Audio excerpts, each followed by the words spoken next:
प्रिय दर्शकों, नमस्कार। आज आप सभी के समक्ष एक जातक की जन्म कुंडली लेकर मैं उपस्थित हुआ हूं। आप इनकी जन्म की डिटेल से देख पा रहे हैं। 11 फरवरी 1989 का इनका जन्म है। सुबह के 11:05 का दुर्गापुर, पश्चिम बंगाल का इनका जन्म है। इस आधार पर जब आप कुंडली का निर्माण करेंगे तो कुंडली बनेगी मेष लग्न और मेष राशि की। लग्न में ही चंद्रमा स्थित है। अग्नि तत्व का लग्न है, अग्नि तत्व की राशि है। इसके प्रभाव से व्यक्ति के जीवन में ऊर्जा अच्छी होती है। व्यक्ति अपने जीवन में निचले पद से चालू करके जीवन काल में एक अच्छी ऊंचाई प्राप्त करता है, मान सम्मान प्राप्त करता है और अपनी मेहनत से जीवन काल में एक अच्छी स्थिति तक पहुंच जाता है। यहाँ पर अग्नि तत्व का प्रभाव व्यक्ति को सदैव कर्मठ बनाता है और अपने कार्य क्षेत्र में ऊंचाई प्राप्त करने के लिए प्रेरित करता है। आपको मैंने मेष राशि के बारे में ये अवश्य कहा है कि ऐसे व्यक्ति के सबसे जरूरी अगर जीवन में कुछ है तो वो सिर्फ इतना है कि अपने कार्य में एक अच्छा प्रभुत्व, अच्छा नाम ऐसा व्यक्ति बना पाए, एक अच्छी प्रसिद्धि प्राप्त कर पाए। इनकी कुंडली में सर्वाधिक अंश पर भी जो ग्रह विराजित है वो सूर्य है। ऐसी अवस्था में आप जानते हैं कि सूर्य भी इनको जीवन काल में अच्छा, अधिक से अधिक मान सम्मान अर्जित करने के लिए प्रेरित करेगा, अच्छे पदों को प्राप्त करने के लिए प्रेरित करेगा। ये प्रभाव यहाँ पर देखने को मिलता है। ओवरऑल अगर देखा जाए तो कुंडली में ये मेष लग्न का प्रभाव और सूर्य का अधिक अंश पर होना इनकी कुंडली को मजबूत कर रहा है। यहाँ पर अगर हम एक एक करके पहले ग्रहों की बात करें तो देखिए, लग्न में यहाँ पर मंगल विराजित है जो कि लग्न का स्वामी है और यहाँ अपनी राशि में होकर के और रोचक नामक महापुरुष योग का निर्माण ये मंगल कर रहा है। इसके चलते व्यक्ति में ऊर्जा की अधिकता होंगी और जीवन काल में जातक ये बोल सकते हैं कि अपनी मेहनत से सब कुछ हासिल करेगा। बैठे बिठाए या दूसरों के भरोसे बैठे रहने का स्वभाव ऐसे व्यक्ति के मन में नहीं रहेगा। यहाँ पर मंगल है और मंगल ये देखने को मिलता है थोड़ा क्रोधी स्वभाव बनाता है, थोड़ा जल्दीबाजी में कार्य करने का स्वभाव भी देता है। तो ये प्रभाव यहाँ पर जरूर देखने को मिल सकता है जो व्यक्ति को थोड़ा यहाँ पर क्रोध की स्थिति देने का कार्य करे। बाकी ये जो मंगल है यहाँ पर ये निश्चित एक सकारात्मक स्थिति को दर्शा रहा है। लग्न का स्वामी, अष्टम का स्वामी भी हालांकि होता है, लेकिन लग्न में अपनी राशि में बैठा है तो इससे अष्टम को बलवान करेगा, यानी आयु को लंबा करने का कार्य करेगा। और ये मंगल चतुर्थ भाव को भी देखता है तो भूमि, भवन, वाहन जैसे सुखों को भी दिलाने का कार्य करेगा। सप्तम को देखने के कारण कई बार ये देखा गया कि जीवन काल में अन्य से तालमेल या वैवाहिक जीवन में थोड़ा तालमेल कम बन पाता है, लेकिन व्यक्ति अपने कार्य को सुचारू ढंग से कर लेता है। दिखने में ऊपर से कठोर होता है लेकिन आंतरिक स्वभाव ऐसे व्यक्ति का सौम्य होता है, सभी को साथ लेकर के चलने वाली प्रवृत्ति नजर आती है। तो ये बात मंगल के चलते देखी जा सकती है। अब आप अगर एक और बात देखेंगे तो मंगल के साथ में यहाँ चंद्रमा भी है। वैसे तो चंद्रमा मंगल का साथ में होना, ये चंद्र मंगल योग या लक्ष्मी योग इसे कहते हैं, अच्छा प्रभाव देता है। लेकिन एक बात विचार कीजिए, लग्न है अग्नि तत्व का, वहां पर एक अग्नि तत्व का ग्रह मंगल जैसा ग्रह विराजित भी है, लेकिन साथ में चंद्रमा आ जाएगा तो ये चंद्रमा निश्चित रूप से यहाँ कमजोर हो जाएगा। क्योंकि आप जानते हैं कि चंद्रमा जो है ये जल तत्व का ग्रह है और अग्नि तत्व में आकर के अपने प्रभाव को कम कर लेता है। दूसरी बात यहाँ पर यह देखी गई है कि अग्नि तत्वीय ग्रहों के साथ में, जैसे सूर्य के साथ में तो चंद्रमा चलो अमावस्या का हो जाने से कमजोर हो जाता ही है, मंगल के साथ भी आप ये बोल सकते हैं कि चंद्र मंगल के योग में मंगल बहुत बलवान हो जाता है, चंद्रमा कमजोर रहता है। और ये कमजोर चंद्रमा ये देखा गया है कि व्यक्ति को थोड़ा मानसिक रूप से अशांत करता है, चिंता प्रदान करता है। हालांकि इस कुंडली में चंद्रमा जो है चतुर्थ का स्वामी है, तो केवल अपनी दशा आदि को छोड़ दिया जाए तो जीवन काल में व्यक्ति को ये सुख सुविधा भी दिलाएगा, अपने दम पर भूमि, भवन, वाहन जैसे सुखों को दिलाने का कार्य करेगा और व्यक्ति के पास एक से अधिक मात्रा में यह संपत्ति के योग को निर्मित करेगा, जो कि अच्छा रहेगा व्यक्ति के लिए। अब दशा में क्यों नहीं, उसके दो तीन कारण हैं जिस पर हम आगे चर्चा करते हैं। बाकी ओवरऑल चतुर्थ का स्वामी लग्न में है तो सुखों के लिए अच्छा है, व्यक्ति को अच्छे कार्यों से जोड़ेगा और व्यक्ति को सुख दिलाने का कार्य अपनी मेहनत से करेगा, ये बात आप कह सकते हैं। इसके बाद अगर आप देखें तो कुंडली के दूसरे भाव में गुरु विराजित है। कुंडली का दूसरा भाव धन, संपत्ति, सुख, वैभव का होता है। यहाँ पर गुरु विराजित है शुक्र की राशि में। वैसे आपने कई बार सुना है इस गुरु के बारे में, मैंने आपको कहा है द्वितीय भाव में गुरु हो और ऐसा व्यक्ति अगर किसी प्रकार से टीचिंग वगैरह के क्षेत्र में चले जाए, जो गुरु से जुड़ा मतलब कार्य होता है, तो ऐसे व्यक्ति को कई बार वैवाहिक जीवन में और धन को लेकर के समस्या का सामना करना पड़ जाता है। हालांकि ये गुरु इस कुंडली में प्रमुख ग्रह बनते हैं, भाग्य के स्वामी होकर दूसरे भाव में है, तो ऐसे व्यक्ति के स्वभाव में रहता है कि दूसरों को ज्ञान देना, पढ़ाना, सिखाना, इस तरह के कार्यों में ऐसा व्यक्ति रुचि ले भी पाता है। यहाँ पर अगर आप इनकी कुंडली देखेंगे तो दशमांश कुंडली के अंदर भी क्या है कि दशम का स्वामी शुक्र है, वो द्वितीय भाव में गुरु के साथ में ही है। तो ऐसे में व्यक्ति के जीवन में पढ़ाना, सिखाना, ज्ञान देना, ये क्षेत्र बहुत बढ़िया है। इसी से जुड़ा आजीवन कार्य करते रहने की स्थिति है और व्यक्ति को ये गुरु अच्छे प्रभाव देने की स्थिति में है।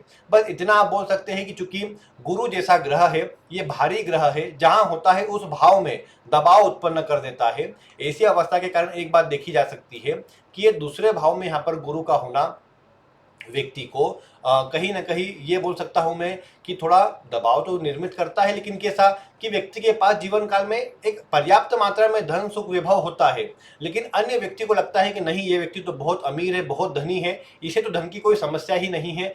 और अब चूंकि दूसरे भाव में गुरु है, तो गुरु थोड़ा सा क्या है ना कि शुक्र की राशि में जाकर के दिखावा करने वाला स्वभाव को जन्म दे सकता है। तो कई बार ऐसा व्यक्ति अपने आप को साफ सुथरा रखना, अच्छा महंगी वस्तुओं को अपने पास में रखना, जिससे अन्य को लगता भी यही है कि हाँ, ऐसा व्यक्ति वास्तविकता में बहुत मतलब धनी है और इसके पास धन की कोई समस्या नहीं, लेकिन वास्तविक स्थिति किस प्रकार घर का मेंटेनेंस चला रहा है, ऐसा व्यक्ति स्वयं जानता है। ये गुरु यहाँ पर कुंडली के 12वें भाव का भी स्वामी है, इसलिए कई बार खर्च की मात्रा बढ़ाता है। हालांकि घर परिवार से दूर या कुटुंब से दूर ले जाने का कार्य ये गुरु जरूर कर देता है। तो यहाँ पर यह बात इस गुरु से देखी जा सकती है। यहाँ एक अच्छी बात यह है कि द्वितीय भाव का स्वामी शुक्र कुंडली के दशम भाव में है। दूसरे भाव का स्वामी दशम में हो तो ऐसा व्यक्ति अपने जीवन काल में ये देखा गया है कि कार्य तो अच्छा करता ही है, लेकिन अपने जीवन काल में अच्छा धन अर्जित करके जाता है। इतना धन कि आगे आने वाली पीढ़ी कम से कम उस धन का अच्छी तरह भोग कर पाती है। और द्वितीय भाव हमारी वाणी का है, तो वाणी से जुड़े करियर की स्थिति को भी ये निर्मित करता है, जो व्यक्ति की कुंडली में अच्छा प्रभाव दर्शा रही है। ये शुक्र अगर आप देखेंगे तो कुंडली के अगर आप देखते हैं तो ये यहाँ पर सप्तम भाव का भी स्वामी है। सप्तम का स्वामी होकर दशम में होना थोड़ा मध्यम है, लेकिन ठीक रहता है। कई बार जीवन साथी से भी लाभ होता है, या कई बार जीवन साथी भी सेम फील्ड में हो या कार्य करती हो तो उससे भी लाभ की स्थिति बनती रहती है। बाकी ओवरऑल ये सूर्य का प्रभाव, अपने शुक्र का प्रभाव यहाँ खराब नहीं है। मकर राशि में जरूर आप जानते हैं शुक्र थोड़ा सा उदासीन हो जाता है, तो वैवाहिक जीवन में थोड़ा उदासीनता को जन्म देता है, लेकिन अदरवाइज इस शुक्र की आप बात करेंगे तो कोई बहुत खराब नहीं, बल्कि कार्य क्षेत्र में नाम सम्मान दिलाने वाली स्थिति कही जा सकती है। और बल्कि व्यक्ति को अपने कार्य, स्वयं का कार्य करने के लिए प्रेरित करे, ऐसा परिणाम भी ये शुक्र यहाँ पर निर्मित कर सकता है। तो खैर कोई खराब नहीं है, पॉजिटिव स्थिति है, लेकिन थोड़ा यहाँ पर शुक्र मकर राशि में होकर वैवाहिक जीवन में थोड़ा वैराग्य वाले गुण को धीरे धीरे उम्र बढ़ने के साथ में बढ़ाता नजर आए, ऐसी बात आप कह सकते हैं। फिर इसके बाद अगर आप देखें तो यही इस कुंडली में तीसरे भाव का जो स्वामी है वो बुध है, छठे का भी स्वामी होता है, दोनों भाव का स्वामी होकर ये कुंडली के दशम भाव में है। देखिए तीसरे भाव का स्वामी दशम में हो तो मैंने बताया था आपको ये बढ़िया योग होता है। ये योग व्यक्ति को उम्र बढ़ने के साथ में, जैसे जैसे उम्र बढ़ती है वैसे वैसे व्यक्ति का भाग्य बढ़ता है, वैसे वैसे व्यक्ति की तरक्की बढ़ती है। और जीवन काल में विशेषकर वैसे तो ये बुध 32 वर्ष की आयु के उपरांत से ज्यादा अनुकूल प्रभाव देता है, ज्यादा स्थिति को अच्छा करता है। और फिर जीवन में ये भी देखा गया है कि सारी स्थिति को एक एक करके 32 वर्ष, 36 वर्ष, 42 वर्ष, इन वर्ष की आयु तक आते आते और सभी प्रकार से सेटल करता है और जीवन में सभी जो दुख है, चिंताएं हैं, उनसे बचाने का काम करता है। हालांकि एक बात आप देख सकते हैं कि दशम भाव में मैंने आपको कहा था कि बुध चतुर्थ में बहुत बढ़िया प्रभाव देने लग जाता है, लेकिन दशम में थोड़ा वीक हो जाता है। उस कारण से व्यक्ति को जो वर्ष बताए मैंने 32 वर्ष, 36 वर्ष, इन वर्ष की आयु के मध्य में समस्या या संघर्ष का प्रभाव बढ़ता देखा जा सकता है। और कई बार इनके कारण व्यक्ति मानसिक रूप से अशांत भी रहता है, थोड़ा परेशानी को भी महसूस करता है। तो ये बात आप यहाँ पर कह सकते हैं। फिर वो जो 32 से चालू होता है, कई बार वो 36 वर्ष में या कई बार फिर 42 वर्ष की आयु में जाकर के वो पूरी स्थिति को सेटल कर पाता है। तो ये प्रभाव यहाँ बुध से निर्मित होता है, जो व्यक्ति की कुंडली में अपना प्रभाव दे रहा है। इसके बाद जैसा मैंने कहा कि तीसरे का स्वामी है, तो कई बार कार्य क्षेत्र के लिए यात्रा करना या दूर स्थान पर जाना पड़े कार्य क्षेत्र के लिए, वैसे प्रभाव को जन्म दे सकता है। छठे का स्वामी होकर के दशम में है तो कार्य क्षेत्र में व्यक्ति को अच्छा नाम प्रदान करता है। छठा भाव जरूर वैसे तो कंपटीशन आदि का है, तो इस व्यक्ति को कंपटीशन का सामना अधिक करना पड़ता है, या इस व्यक्ति से जलने वाले या इनका बुरा चाहने वालों की संख्या अधिक होती है, तो कई बार व्यक्ति उससे परेशान रहता है। लेकिन ओवरऑल अगर आप प्रभाव देखेंगे तो बुध की स्थिति यहाँ पर मेहनत ज्यादा करवाती है, लेकिन परिणाम देने में खराब नहीं है, ये व्यक्ति को आगे बढ़ाने में सक्षम सिद्ध होती है। तो ये बात आप यहाँ पर कह सकते हैं। फिर इस कुंडली में अगर आप देखेंगे कि यहाँ पर पंचम का स्वामी सूर्य है और पंचम का स्वामी होकर दशम में है। पंचम का स्वामी दशम भाव में हो तो ये बात दर्शाता है कि व्यक्ति अपने जीवन काल में अपनी मेहनत से सब कुछ हासिल करेगा। और पंचम भाव ज्ञान बुद्धि शिक्षा का है, तो दशम भाव में होने से व्यक्ति को अच्छा मान सम्मान प्राप्त कराने का कार्य भी ये सूर्य कर देता है। अगर ये शनि का भी अच्छा करेक्शन होता तो मैं बोलता व्यक्ति के लिए सरकारी क्षेत्रों से मतलब लाभ के योग बन जाएंगे या सरकार से जुड़ जाएगा ऐसा व्यक्ति। लेकिन चूंकि अगर आप देख रहे हैं कि यहाँ पर शनि का कोई विशेष कनेक्शन आया नहीं है, इस कारण से ये बोल सकते हैं कि सरकारी क्षेत्र तो नहीं, लेकिन व्यक्ति अन्य प्राइवेट क्षेत्रों में भी अच्छा मान सम्मान अच्छा उच्च पद प्राप्त करने जैसी स्थिति में जरूर आ जाएगा या वहां पर एक अच्छा स्थान प्राप्त जरूर कर लेगा ये सूर्य के चलते। और सूर्य जैसा मैंने कहा अच्छा ज्यादा डिग्री पर है, आत्मकारक ग्रह बनता है, इसलिए व्यक्ति को जीवन काल में मेहनत करवाएगा लेकिन अपने मान सम्मान को दिलाने वाला अवश्य प्रभाव देगा। और यहाँ पर अगर आप देखेंगे तो इस पंचम भाव में केतु भी विराजित है जो अपने नक्षत्र में है। केतु का अपने नक्षत्र में होना आध्यात्म के दृष्टिकोण से अच्छा है, व्यक्ति को धार्मिक बनाता है, व्यक्ति को धार्मिक क्षेत्रों में जोड़ता भी है, जो कि अच्छा रहता है। यहाँ पर एक बात और इतनी है कि अगर आप देखें केतु और शनि जो है ये नवम पंचम योग में है, एक दूसरे से कनेक्शन में आते हैं। ऐसी अवस्था में एक बात ये कॉमन देखी गई है कि ऐसे व्यक्ति को कार्य क्षेत्र में थोड़ी रुकावटों का सामना भी बीच में करना पड़ जाता है। और कई बार ये भी देख सकते हैं आप कि शनि केतु के प्रभाव से व्यक्ति को नजर लगना या कहीं ना कहीं थोड़ा मतलब कार्य में रुकावटें उत्पन्न होना, इस तरह के प्रभाव आप देख सकते हैं। विशेषकर नजर दोष का प्रभाव, जैसे व्यक्ति ने कुछ भी नया किया कुछ भी अच्छा किया जिससे ऐसा लगे कि हाँ तो मतलब व्यक्ति को मतलब एक कंफर्ट मिला हो सुख मिला हो, वो व्यक्ति वैसे कार्य करने के बाद ये देख पाता है कि अपने कार्य क्षेत्र में या अन्य जीवन में व्यक्ति को अन्य कोई परेशानी आ जाती है और वो एक प्रकार से रंग में भंग का काम करती है। तो ये नजर दोष के समान यहाँ प्रभाव देता है, इसलिए ऐसे व्यक्ति को थोड़ा लो प्रोफाइल रहने का, दिखावा कम करने का कहा जाता है कि व्यक्ति कम दिखावा करे, अपने आप में जीवन जिए तो ज्यादा अच्छा रहता है, व्यक्ति अच्छा परिणाम अधिक प्राप्त कर पाता है। तो ये कुछ बातें यहाँ पर ये जो केतु शनि के कारण व्यक्ति के लिए आ रही है। फिर इसके बाद अगर हम ये कहेंगे कि पंचम में केतु तो खराब नहीं होता, पंचम का केतु अच्छा ज्ञान दिलाता है, व्यक्ति को अच्छी शिक्षा दिलाता है। जरूर कई बार रुकावटें आती है, संघर्ष अधिक करना पड़ता है, लेकिन व्यक्ति अपनी मेहनत से अच्छी शिक्षा अर्जित कर पाता है। और इसके बाद अगर हम देखें यहाँ पर कि शनि कुंडली के नवम भाव में है, नवम भाव में शनि को अच्छा माना गया है, जरूर भाग्य का साथ जीवन में अपनी मेहनत से दिलाते, बैठे बिठाए यहाँ पर कुछ नहीं मिलता, लेकिन ये बोल सकते हैं कि ये शनि का प्रभाव व्यक्ति को अच्छे कार्यों में जोड़ता है, व्यक्ति धार्मिक कार्यों से जुड़ता है, ईमानदारी से अपने कार्य करने का प्रयास करता है, इसलिए अपना जीवन काल में स्थिर और अच्छा नाम सम्मान अर्जित कर पाता है। ये प्रभाव यहाँ पर आप शनि से देख सकते हैं। दूसरी बात यहाँ पर फिर आप लीजिए तो आप देख पाएंगे कि जो शनि है गुरु की राशि में, अगर गुरु का प्रभाव होता तो कहने की बात ही नहीं है, अत्यंत श्रेष्ठ राजयोग बन जाता। लेकिन अभी भी अगर आप देखेंगे कि एक प्रकार से केंद्र त्रिकोण राजयोग जैसी स्थिति तो बन ही गई है। दशम भाव जो सबसे मजबूत केंद्र का भाव होता है और जो नवम भाव सबसे मजबूत त्रिकोण का भाव होता है, इनका कनेक्शन बन गया है शनि के चलते। भले वो एक तरफा बना हो लेकिन प्रभाव फिर भी है और व्यक्ति को ये कार्य क्षेत्र में अच्छा नाम सम्मान दर्शाता है। ये शनि यहाँ पर दशम का स्वामी भी है और कुंडली के लाभ का स्वामी भी है, तो लाभ का स्वामी भी नवम में हो तो ये सौभाग्यशाली योग बनता है, व्यक्ति के लाभ में वृद्धि करता है, अच्छा परिणाम देता है ओवरऑल। तो ये भी कोई खराब स्थिति है नहीं। और जैसा मैंने गुरु की बात करी, गुरु तो यहाँ पर ठीक है ही, तो उसकी भी कोई समस्या नजर नहीं आती। अंत में राहु की बात करें, लाभ भाव में राहु है, लाभ भाव का राहु अच्छा होता है, व्यक्ति को राहु की महादशा में अच्छा परिणाम मिलता है, व्यक्ति तरक्की प्राप्त कर पाता है और जीवन में उन्नति के योग बन पाते हैं। ये राहु जरूर यहाँ पर आप देखते हैं तो अपने ही नक्षत्र में है, केतु भी अपने नक्षत्र में और राहु भी अपने नक्षत्र में है। अब जरूर ये बात है कि राहु केतु का एक्टिवेशन जब भी होगा किसी दशा अंतरदशा में तो व्यक्ति को थोड़ा सा मानसिक चिंता तो देंगे ही, क्योंकि ये अधिक सोचना कल्पना करना उस तरह का प्रभाव देते हैं। धन के लिए ओवरऑल ठीक होते हैं, राहु लाभ भाव में हो तो व्यक्ति एक से अधिक मार्गों से धन लाभ कमाता है, तो एक से अधिक मार्ग से कमाने के लिए व्यक्ति को प्रेरित करेंगे, लेकिन थोड़ा चिंता भी देते रहेंगे, ये बात आप कह सकते हैं। तो ये थी इनकी कुल ओवरऑल कुंडली का प्रभाव। अब हम एक बार इसमें इनके प्रश्नों की ओर चलते हैं, तो फिर हम उस पर भी एक बार ध्यान देंगे। सबसे पहले मैं आपको बता दूं कि इनकी कुंडली में हम दशाओं का हम इनके प्रश्न से पहले दशाओं का हम एक बार यहाँ पर देख लेते हैं।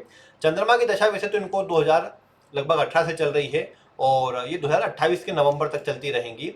अब देखा जाए चंद्रमा इस कुंडली में चतुर्थ का केंद्र का स्वामी होता है और देखा जाए तो एक शुभ ग्रह के रूप में आता है प्रभाव। लेकिन मैंने जैसा कहा कि हाँ थोड़ा मंगल के साथ में होने से थोड़ा कमजोर हो रहा है। मंगल इस चंद्रमा से बलवान है लेकिन चंद्रमा स्वयं कमजोर हो रहा है, क्योंकि वो अग्नि तत्व का ग्रह अपने आप को कमजोर कर लेता है, अपना ये जल तत्व का ग्रह अपने आप को कमजोर कर लेता है। तो ये बात है, क्योंकि देखो एक तो क्या होता है कि यहाँ पर अगर जल तत्व की राशि होती तो जल और जल मिलकर के जल के प्रभाव को बढ़ाते और फिर मंगल कमजोर हो जाता। लेकिन आप जानते हैं कि मंगल वैसे भी लग्न बलवान होता, अपनी राशि का होता है, यहाँ अपनी राशि में बैठा भी है और इस मंगल को बल मिल रहा है। तो अग्नि के ग्रह इस पानी के प्रभाव को मतलब अधिक गर्मी होंगी, अधिक आग होंगी तो वो पानी उसे मतलब बुझा नहीं पाएगा, बल्कि वो पानी कहीं ना कहीं वाष्पीभूत हो जाएगा और कहीं ना कहीं उसका वाष्पीकरण होकर के वो एक उसका प्रभाव नहीं दिखा पाएगा पानी। तो ये बात यहाँ चंद्रमा के साथ लागू होती है। तो इस चंद्रमा के प्रभाव में कमी है, थोड़ा ये चिंता देने वाला, अधिक सोचने वाला, और लगने का चंद्रमा स्वभाव में परिवर्तन भी लेकर के आता है। कभी एकदम क्रोधी, कभी एकदम शांत, कभी चिड़चिड़ा स्वभाव, कभी एकदम व्यक्ति को अपने आप में रहने वाला, इस तरह की चीजों में बदलाव लाता रहता है। एक और बात यहाँ पर समझिए, मैं महादशा के बारे में आपको हमेशा बोलता हूँ, कोई महादशा अकेले प्रभाव नहीं देती, उसके साथ में आप ये देखिए कि जो महादशा का स्वामी है वो किस नक्षत्र में है। जैसे पहले हम सूर्य की बात करते हैं, सूर्य यहाँ 28 डिग्री पर है, मतलब मंगल के नक्षत्र में है, जो कि धनेठा नक्षत्र होता है।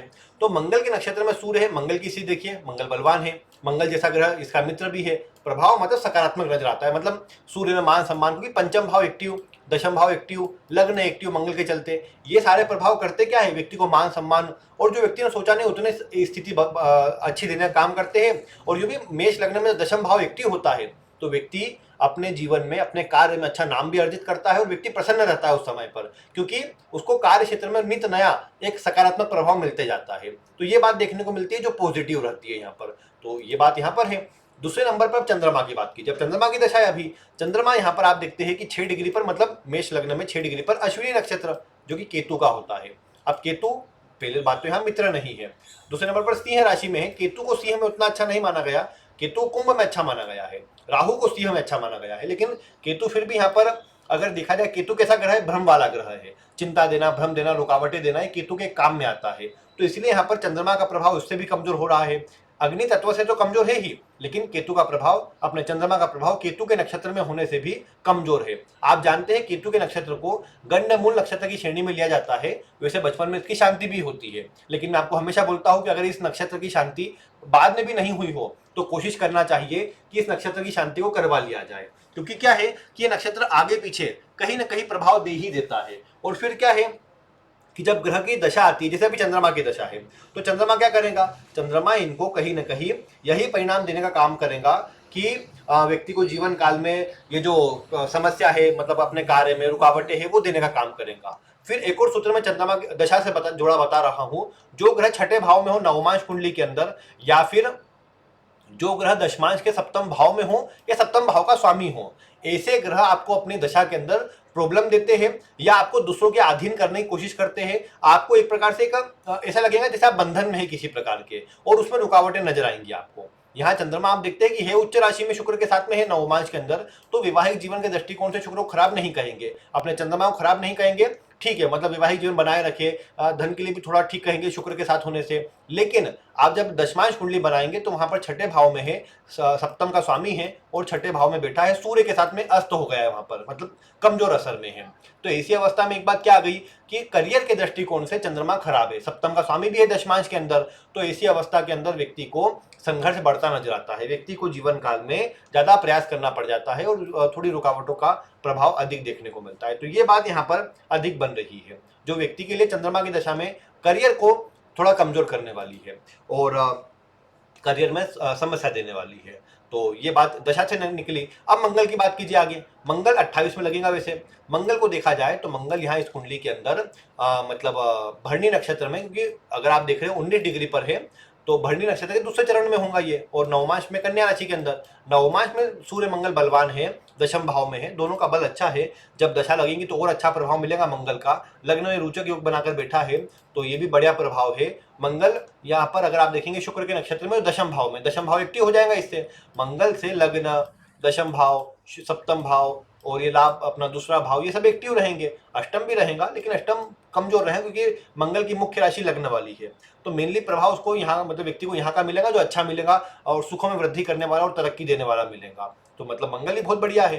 तो देखा जाए तो ओवरऑल मैं तो यहाँ राहु की दशा को भी खराब नहीं कहूंगा, लेकिन हाँ, राहु जब जैसे चंद्रमा में लगे या सौम्य ग्रह जो स्वयं कमजोर हो, शुक्र में राहु लगे या गुरु आगे गुरु में राहु लगे, ये सब दशाएं खराब रहेंगी राहु की। लेकिन जब राहु की स्वयं की महादशा रहेंगी तो राहु में राहु थोड़ा कमजोर, लेकिन उसके बाद राहु की मतलब अंतर दशा उतनी अच्छी नहीं है। बाकी अगर अन्य प्रकार से राहु की महादशा आदि आएंगी तो वो सकारात्मक प्रभाव देंगी, ऐसी बात है। तो ये कुछ स्थिति यहाँ नजर आती है। अब हम इनके प्रश्नों की ओर बढ़ते हैं। ये मैं आपको बता दूं, ये एक प्रकार से एक यूनिवर्सिटी में ये लेक्चरर के रूप में कार्य कर रहे हैं। मतलब स्थिति ठीक है, सूर्य में बहुत बढ़िया प्रभाव मिला इनको, अपने कार्य क्षेत्र में मान सम्मान अच्छा पद मिला। चंद्रमा में डाउनफॉल है, चंद्रमा में कमजोरी है। हालांकि चंद्रमा में भी आप देखिए, चंद्रमा मंगल तो मैं समझता हूँ फिर भी ठीक है, चलो उनने बैलेंस किया हुआ कैसे भी थोड़ा, लेकिन फिर राहु लग गया इसमें अपने अप्रैल से। राहु, जैसा मैंने कहा, किसी भी दशा में राहु लगेगा यहाँ पर, ये कारक नहीं है, और लाभ भाव में होने के बाद भी ये कहीं ना कहीं चिंता और परेशानी को देगा। और अब यही समय, लगभग यही समय है, मार्च में ही शायद, हाँ 20 मार्च में ही लॉकडाउन लगा था, वहां से वो भी चलो शिक्षा वगैरह कार्य तो बहुत अधिक प्रभावित हुआ था इन सबसे, तो वो चीजें प्रॉब्लम है। हालांकि राहु लाभ भाव में हो तो नई टेक्नोलॉजी को एडॉप्ट करना, नई चीजों को सीखना, उसके लिए समय अच्छा था राहु का, नई चीजों में ज्ञान बढ़ाता है ये। और चंद्रमा चूंकि केतु के नक्षत्र में है तो आध्यात्म में रुचि बढ़ाता है, ज्योतिष में, रहस्यमय विषयों में व्यक्ति की रुचि को बढ़ाने का काम जरूर करता है, तो ये बात यहाँ पर है। लेकिन ये मैं कह सकता हूँ कि व्यक्ति को इस चंद्रमा की दशा में कार्य क्षेत्र में रुकावटें जरूर नजर आ रही होंगी। और अभी तो इसमें शनि निकल गया, अब बुध लगा है। अब बुध भी अगर आप देखें तो छठे का और तीसरे का स्वामी है, तो ये भी मेहनत दर्शा रहा है। व्यक्ति को इस समय पर अभी मन में अगर किसी प्रकार से भी कुछ चेंज करना, नया काम में जुड़ना, व्यापार प्रारंभ करना, ऐसे कोई भी विचार आते हो तो व्यक्ति को बचना चाहिए। चंद्रमा की दशा में मैं मानता हूं कि कुछ भी नया ऐसा कुछ परिवर्तन करना उतना शुभ नहीं रहेगा, व्यक्ति को उनसे बचना चाहिए। अभी आप देखें कि बुध का प्रभाव कुछ समय पहले से लगा है, प्रभाव अभी मतलब लंबा चलेगा, 26 के फरवरी तक है। ये फिर केतु लग जाएगा इसमें। केतु हालांकि एक साइकिल को पूरा कर देगा, क्योंकि चंद्रमा केतु के नक्षत्र में है और केतु एक साइकिल को पूरा करेगा, जिससे थोड़ा शुभ हो जाएगा फिर। और फिर शुक्र लगने पर यहाँ, क्योंकि शुक्र सुखों का कारक है, चंद्रमा के नक्षत्र में है, तो भूमि भवन वाहन जैसे सुखों को दिलाएगा। और ये देखने को मिलेगा कि यहाँ पर चंद्रमा में शुक्र के अंदर व्यक्ति के लिए संपत्ति के योग बनेंगे, लग्जरी के योग बनेंगे, और व्यक्ति अपने सुखों में वृद्धि कर पाएगा। फिर तो मंगल है ही, मंगल का प्रभाव भी चतुर्थ भाव पर है, तो भूमि भवन वाहन ये दिलाने का काम जरूर कर देगा। तो ये पॉजिटिविटी है, अच्छा प्रभाव है मतलब इसका। इसके बाद अगर हम देखें तो मतलब स्थिति ठीक है यहाँ पर, चंद्रमा में शुक्र से प्रभाव ज्यादा ठीक रहेगा। बाकी पूरी तरह तो यहाँ पर मंगल लगने पर ही स्थिति अनुकूल हो पाएगी। जब तक अभी शुक्र नहीं आता, लगभग 2 वर्ष, तब तक व्यक्ति को थोड़ा सा जिस तरह जीवन चल रहा है उसी प्रकार चलाना पड़ेगा। थोड़ी मानसिक चिंता रहेगी, हालांकि बुध से लाभ में वृद्धि होगी, मेहनत बढ़ेगी, लेकिन लाभ मिलेगा, ये बात भी पक्की है, तो ये अच्छी है। हालांकि चंद्रमा बुध में बनती नहीं है, इसलिए अन्य से विवाद इस समय पर न करे, क्योंकि ये बुध छठे भाव का स्वामी है। छठे भाव का स्वामी दशम में हो तो अपनी दशा के अंदर विवाद करवाता है, अन्य से झगड़े करवाता है, उससे बचना है, शांत रखना है अपने आप को। जब समय अपना ठीक ना हो तो ज्यादा मतलब दूसरों से जुड़ना, दूसरों से बातचीत करना, वो भी अनुकूल निकल के नहीं आता, इसलिए उससे बचना चाहिए। तो ये कुछ बात है इनके लिए। बाकी फिर इन्होंने यही पूछा है अगले प्रश्न में कि सूर्य में जो मान सम्मान आदि था, चंद्रमा में जो कमजोर है, वो मिल पाएगा या नहीं। तो बिल्कुल मिल पाएगा, मंगल में मिलेगा पूरी तरह। तो चंद्रमा में शुक्र के बाद धन, मतलब शुक्र में धन या सुख सुविधा मिले, लग्जरी मिले, घर आदि के योग बने।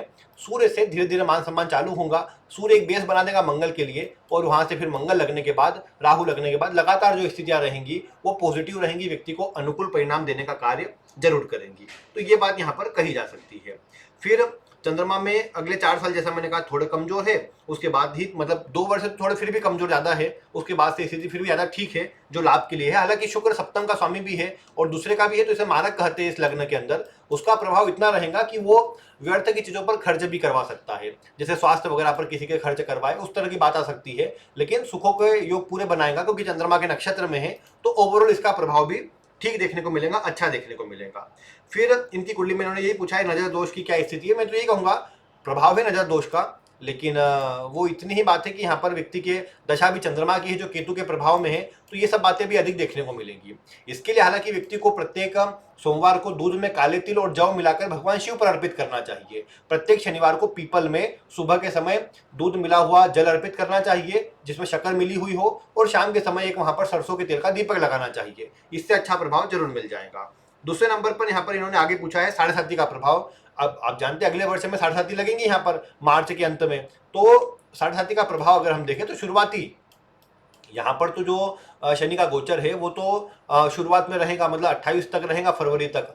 28 के फरवरी मतलब, हालांकि 27 में भी कुछ समय के लिए शनि मेष राशि में आएंगे और फिर अक्टूबर में वापस चले जाएंगे वक्री होकर के, तो कुछ समय के लिए प्रभाव ऐसा दोनों तरफ का रहेगा। 27 से चालू हो जाएगा मेष राशि का प्रभाव। जब मेष राशि में रहेंगे और जब इनके नक्षत्र पर रहेंगे, जो इनका अश्विनी नक्षत्र है, जब तक शनि का गोचर इस नक्षत्र में रहेगा, जो कि 2028 के अंत तक रहेगा, लगभग थोड़ा आगे पीछे चलता रहेगा, लेकिन मेनली जो इनके नक्षत्र में चरण है इनका अश्विनी का, मतलब यहाँ पर दूसरा चरण, वहां तक प्रभाव ज्यादा रहेगा, व्यक्ति को नकारात्मक प्रभाव मिलेगा, जो कि समय मतलब चंद्रमा में सूर्य वाला और शुरुआती मतलब ये 28 वाला जो प्रभाव रहेगा 2028 वाला, वहां पर देखने को अधिक प्रभाव मिलेगा कि 28 में शनि यहाँ पर आ जाएंगे और उसके बाद से थोड़ा मतलब मानसिक चिंता तनाव देने वाला प्रभाव थोड़ा देखने को मिल सकता है। जब भरणी नक्षत्र में आ जाएंगे, इसके आगे मंगल के ऊपर प्रभाव देंगे, तो व्यक्ति को करियर में बहुत बढ़िया लाभ मिलेगा, करियर में आगे बढ़ने की स्थिति बनेगी, व्यक्ति कुछ अच्छे कार्यों से, मतलब वो मंगल का प्रभाव जो लगेगा वो वहीं से प्रभाव जो दशा का है, साढ़े साथी का है, वो भी देखने को मिलेगा। हालांकि एक बात समझ के चलिए, यहाँ पर शनि और चंद्रमा नवम पंचम योग में है, ऐसी स्थिति में साढ़े साथी बहुत नकारात्मक नहीं होती, पॉजिटिव रहती है और ठीक प्रभाव दे देती है, तो इसलिए बहुत समस्या तो नहीं है ये कह सकते हैं, लेकिन कि थोड़ा मध्यम है, मेहनत अधिक करवाएगा और फिर प्रभाव देगा, ऐसा कह सकते हैं। इसके बाद इनके पत्नी से या फिर संतान से इनका संबंध कैसा रहेगा, मैं यही कहूंगा कि जैसे अभी कहा था मैंने कि थोड़ा यहाँ पर यूं भी थोड़ा मध्यम है, लेकिन हाँ खराब होने जैसा कोई प्रभाव नहीं है। अभी चूंकि बुध और केतु का प्रभाव है, बुध छठे भाव का स्वामी भी है, लेकिन ये कार्य क्षेत्र में विवाद करवा रहा है, शुक्र के साथ जरूर है, तो थोड़ा यहाँ पर कहा सुनी होना, विवाद होना, इस तरह की बात। और फिर गुरु दूसरे भाव में हो तो आप जानते हैं, जैसा मैंने कहा कि ये विवाहित जीवन में थोड़ा अनुकूल प्रभाव कम करता है। हालांकि गुरु की दृष्टि शुक्र पर है तो बचाव करते रहेगा ये फिर भी, जो कि ठीक रहेगा व्यक्ति के लिए। और संतान के लिए देखा जाए तो केतु जब लगेगा तो संतान की चिंता, मतलब संतान के स्वास्थ्य में कमजोरी या संतान कहीं बाहर पढ़ने के लिए जाए या थोड़ा दूरी वाला प्रभाव बने, ये केतु में ऐसी बात देखने को मिल सकती है जो थोड़ा नकारात्मक रहेंगे। लेकिन ओवरऑल बहुत खराब स्थिति नहीं है। संतान कारक गुरु शत्रु की राशि में जरूर है, लेकिन दूसरे भाव में कारक होते हैं, पॉजिटिव प्रभाव देते हैं, तो इसलिए इसको अच्छा कहा जा सकता है। बाकी इनका झुकाव धार्मिकता की ओर है, ज्योतिष की ओर है, और जबकि चंद्रमा लगा होगा तब से बढ़ गया होगा ये ज्योतिष में इनका जो रुझान है।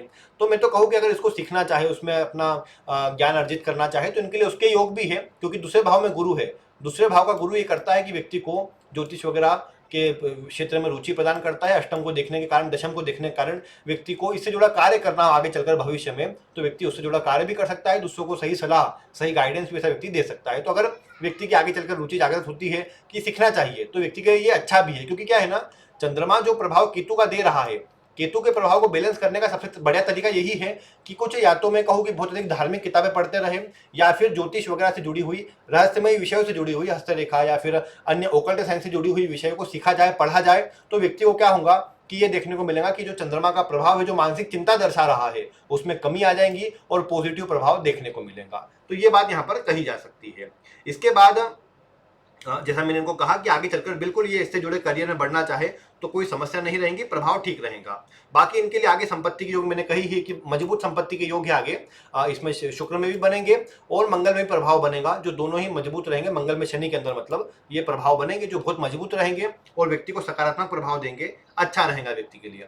यहाँ इन्होंने पूछा है कुछ आगे अलग कार्य कर सकते हैं क्या अपने नौकरी से अलग, तो मैं कहूँगा व्यापार के लिए वैसे तो मेष लग्न खराब नहीं होता, लेकिन मध्यम योग है यहाँ पर व्यापार के, क्योंकि शुक्र थोड़ा जैसा मैंने कहा कमजोर हो रहा है। चतुर्थ में दिग्बली होता है, दशम में दिग्बल से दूर होता है यहाँ शुक्र। सूर्य दिग्बली होता है, सूर्य नौकरी को दर्शाता है अधिकतर। स्वतंत्र कार्य व्यक्ति कर सकता है हालांकि, लेकिन मैं कहूंगा कि आगे चलकर चूंकि लग्न में चंद्रमा मंगल है, तो या तो इंपोर्ट एक्सपोर्ट का या फिर खाने से जुड़ा, फूड से जुड़ा हुआ काम व्यक्ति कर सकता है, होटल रेस्टोरेंट जैसा कुछ चालू कर सकता है। जब आगे मंगल का प्रभाव चले, मंगल की दशा चले, तब विचार कर सकता है। अभी कोई ऐसे प्रमुख योग भी नहीं और जल्दीबाजी करना भी नहीं चाहिए।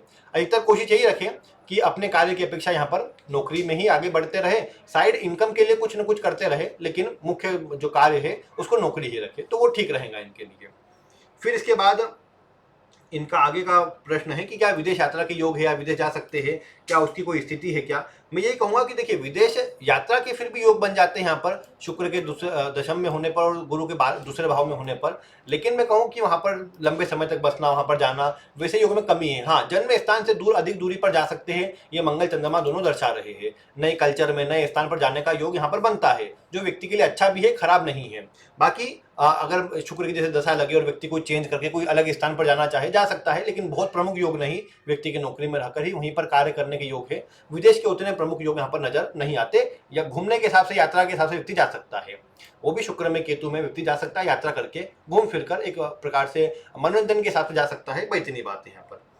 बाकी इनकी कुंडली में इन्होंने अभी मतलब अपने माणिक और मूंगा पहना हुआ है, और जो रत्न इन्होंने मतलब एक और एमेथिस्ट पहना हुआ है। मैं समझता हूँ तीनों ठीक है। देखो इसमें अंतर की जरूरत नहीं, कुछ बदलने की जरूरत नहीं है। पुखराज पहनने से कोई बड़ा अंतर आएगा नहीं, क्योंकि आप जानते हैं कि गुरु की राशि में शनि है यहाँ पर, और कोई प्रभाव बदल नहीं रहा उससे। यहाँ दशम का स्वामी भी मतलब गुरु की राशि में है। करियर के दृष्टिकोण से शनि को बलवान करने की सलाह में देता, लेकिन चूंकि चंद्रमा की दशा है तो मेनली प्रभाव यहाँ केतु का आ रहा है। केतु को थोड़ा शुभ करना पड़ेगा। सूर्य को एक नित्य फिक्स समय पर अर्घ दे, यानी अगर 8 बजे अर्घ देते हैं तो नित्य 8 बजे अर्घ देना चालू करें। 1-2 मिनट आगे पीछे हो सकता है, उससे अधिक अंतर ना लाने का प्रयास करें कि एक ही समय पर जितना अर्घ देंगे उतना सकारात्मक प्रभाव यहाँ पर मिलेगा। दूसरी बात, ये केतु के लिए प्रतिदिन नहाने के पानी में एक चुटकी हल्दी मिलाए, पीली चीजों का दान करें, केतु के लिए बढ़िया प्रभाव देगा। गणेश जी को हल्दी की माला, हल्दी की गाढ़ जो होती है उसकी माला अर्पित करना चालू करें, इससे बहुत जल्दी अच्छा असर मिलेगा। बुधवार की बुधवार ये कार्य करें, और साथ में विष्णु सहस्त्र नाम का श्रवण करना चालू कर दे। बस इतने ही कार्य है जो इनकी चंद्रमा की दशा को अच्छा कर देंगे। यहाँ चंद्रमा में बल कम है तो भगवान शिव की आराधना इनको करते रहना चाहिए। और एक और बात समझ के चलिए ना, जैसे देखिए अगर आपकी जन्म तारीख 11 हो, या फिर जैसे जो चंद्रमा के प्रभाव में आती है 11 फरवरी का महीना, ये भी चंद्रमा के प्रभाव में आता है, तो ऐसी कोई भी चीज आती हो तो आप देखेंगे चंद्रमा की दशा ऐसे व्यक्ति के लिए परेशानी वाली होती है। जैसे समझिए 29 फिर नवंबर का महीना, या फिर 20 तारीख नवंबर का महीना या फरवरी का महीना, इस तरह की जो चीजें होती है ना, इसमें भी आप देखेंगे ऐसे व्यक्तियों के साथ में चंद्रमा की जो दशा होती है वो व्यक्ति को परेशानी देती है, क्योंकि चंद्रमा का प्रभाव पहले बढ़ा हुआ है व्यक्ति के जीवन में। अधिक सोचना, कल्पना करना व्यक्ति के स्वभाव में कूट कूट करे पहले से स्वभाव है। ऊपर से फिर चंद्रमा की दशा और लग गई तो ये प्रभाव बैलेंस नहीं हो पाता फिर, और व्यक्ति मानसिक रूप से अशांत, चिंता और एक प्रकार से चिड़चिड़े स्वभाव में चल जाता है। थोड़ा कई बार मानसिक अशांति, चिंता महसूस होती है, ये भी देखा गया है। तो ये थोड़ी नकारात्मक बात रहती है, लेकिन अब चंद्रमा की दशा ज्यादा बची नहीं है, और जितनी बची उसमें जो मैंने कार्य कहे हैं उनको करके व्यक्ति अवश्य से आगे बढ़ सकता है और इन समस्याओं से बच सकता है। तो यही कुछ इनकी कुंडली है। रत्न इन्होंने ठीक पहने ही है, और आगे कोई परिवर्तन की आवश्यकता नहीं। आगे की दशा अच्छी है भी यहाँ पर, तो प्रभाव अनुकूल मिल जाएगा। बाकी तो प्रिय दर्शकों, अगर आप इनके विषय में कुछ बताना चाहते हैं, आपका स्वागत है। आप वीडियो में कमेंट करके अवश्य बता सकते हैं। बाकी जैसा मैंने कहा कि मंगल तो बलवान है ही, नवमांश में दशम में है, दशमांश में दशम में है, अच्छा प्रभाव लेकर चल रहा है, तो इन्हें निश्चित रूप से अच्छा नाम और तरक्की प्रदान करेगा। बाकी जो आप बताना चाहें, आपका स्वागत है। बाकी आज की वीडियो में इतना ही। वीडियो देखने के लिए आपका बहुत बहुत